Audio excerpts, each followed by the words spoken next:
早前同大家介紹過嘅夢夢簡體限量1510張，喺推出咗之後受到外國嘅關注。eBay 成交價攞卡4萬幾，而 PSA 10更加超過10萬蚊。而亦係因為呢一張卡令到其他簡中4張獨佔嘅比卡超受到關注，加上佢哋 PSA 10嘅 pop 數好低，好難 grade，數量唔多，供不應求嘅情況之下，令到價錢都過萬蚊。呢兩張卡嘅買取價已經去到大概17000蚊嘅港紙同埋9200蚊左右。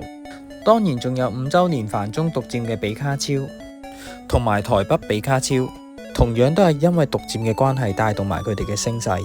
之前已經同大家介紹過台北比卡超，而今集就會介紹下5週年繁中限定。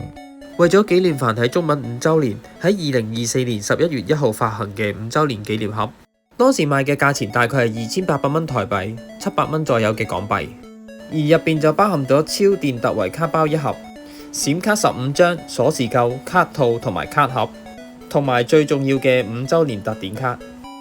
張卡印有最受歡迎嘅比卡超、噴火龍同埋夢夢，而且仲有5週年嘅字樣。其實呢盒卡只係出咗幾個月，個價錢不斷咁上升。喺4月嘅時候 PSA 10大概係6000幾，而到依家已經去到12000幾，短短2個月之間已經升咗1倍。而卡盒亦都係由4月嘅4000蚊升到依家嘅8000幾。盒卡喺舊年11月推出，到依家差唔多7個月左右，已經由700蚊升到去差唔多8000幾，升咗11倍幾。